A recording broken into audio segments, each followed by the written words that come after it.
In this section on convergence, we're going to take a look at some techniques to see if an infinite series converges or diverges. So let's start with what's known as a positive series. If we take this summation series, where every single term of the series is bigger than 0 for all the n values. So when we're adding them up, we start with a positive term and another positive term and another positive term. We just keep adding them up all the way to whatever the nth term is. And we in the past essentially have recognized this as there's some positive area for each of these terms, whatever it happens to be, and we just keep going and adding up all of these areas. And you'll notice that every time we would add up a certain number of terms, it will be strictly less than if we added up one more term, because each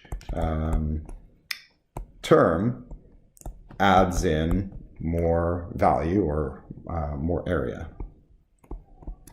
And this is because it's a strictly positive series. And so our summation, if we start adding up to infinity, there's only really two things that are going to happen. Either it's going to be bounded and converge, or it's not going to be bounded, in which case it will diverge.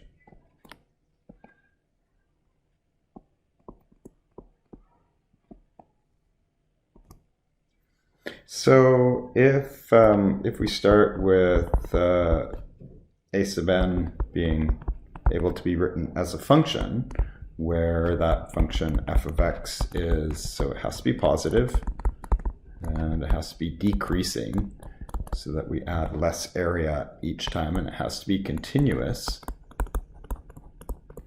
for all x values greater than or equal to 1. Then one of two things happens. If we add up all of these terms, and another way to do that is to think about as what's called an integral. This is part of what's called the integral test.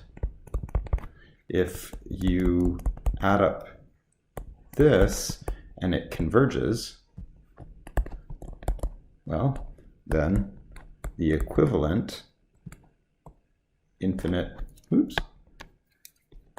sequence converges. And if you were to add up this integral, f of x dx, and it diverges, and then of course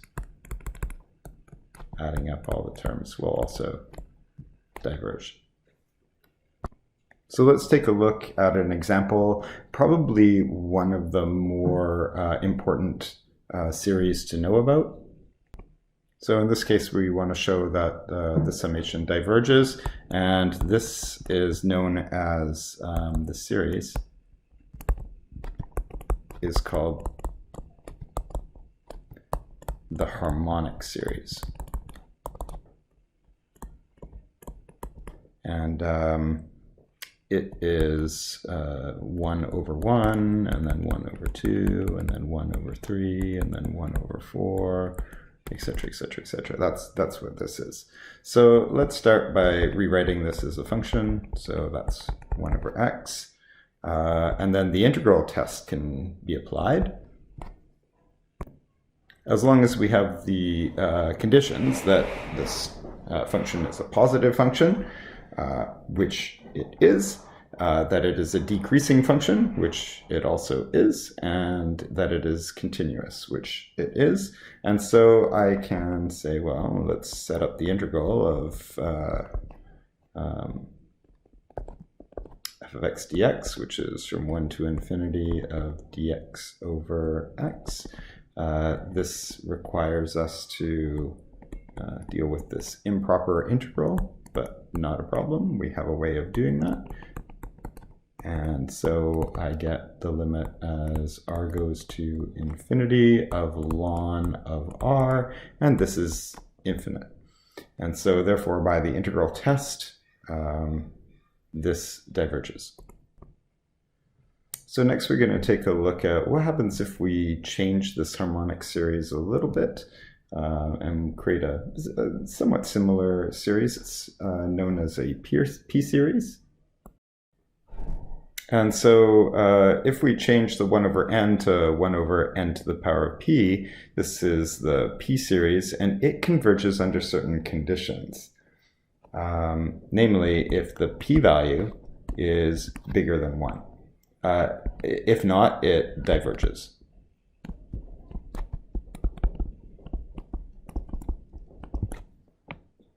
So if p is equal to 1/4, and you have n equals 1 to infinity of 1 over the 4th root of n, you get a series that looks like 1 over the 4th root of 1 plus 1 over the 4th root of 2, etc., etc. Well, guess what? This will become infinite, and it will diverge. But if you crank this up to p equals 3, and you get a series of 1 equals n to infinity of 1 over n cubed, you can get 1 over 1 cubed, and 1 over 2 cubed, and 1 over 3 cubed. And you keep going, this will actually always converge. So this is a very powerful way of seeing if series converge, infinite series converge. So make sure that we understand this, this P-series convergence and the limits that it has. There's another method to test for convergence, and it's known as the comparison test. And the comparison test states, we assume that there is a m value that's greater than 0 such that the infinite series we're looking at is bigger than 0, so it's positive, but less than b sub n for all n values greater than that particular m value. And then there are only a couple of options of what can happen with the comparison. So again, if this larger series converges, then the smaller series summation also converges. And if the smaller series, n is 1 to infinity of a to the n, diverges, well, then clearly the larger series bn also diverges. And we can see this through an example, that if we have n equals 1 to infinity, and we ask does this, which is the square root of n times 3 to the n, converge for n greater than or equal to 1, well, for n greater than or equal to 1, we have 1 over the square root of n, 3 to the n has to be less than 1 over 3 to the n.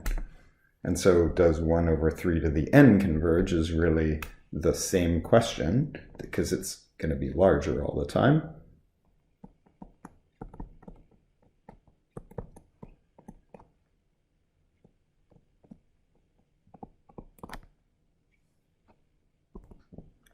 So now we can try to identify, well, what is this series 1 over 3 to the n? Well, it's geometric with an r value of 1/3, which is definitely less than 1. And so by the comparison test, since 1 over 3 to the n converges, and it's a bigger series, then 1 over root n times 3 to the n will also converge. And this is where it's just looking to find a larger larger series, that's usually a component, well, it must be a component of the smaller series, and see whether or not it converges. Let's try another example. Okay, does the infinite series 1 over n squared plus 3 to the 1/3 converge? So 1 over n squared plus 3 to the 1/3 is always bigger than 1 over n for any n value bigger than or equal to 2. And that's equivalent to saying is n cubed is always bigger than n squared plus 3. And therefore, what we would need to show is that the function f of x is equal to x cubed minus x squared plus 3 is always bigger than or equal to 0, of course, for x values that are bigger than or equal to 2. And so if we take a look at the derivative, we get 3x squared minus 2x, which can become x times 3x minus 2. This is a parabola. There's your 0. There's your positive 2/3. And so f of x is positive for all the x values greater than or equal to 2. Therefore, f of x is increasing. So now we have a positive increasing function. And then since f of 2 is 1, and so f of x is greater than or equal to 1 for x being greater than or equal to 2. So the inequality is true. And so the smaller n equals 2 to infinity over 1 over n diverges. That's the harmonic sequence that we've seen. Therefore, this larger one, 1 over n squared plus 3 to the 1/3, will also diverge. There's another comparison test that's important to know, and it's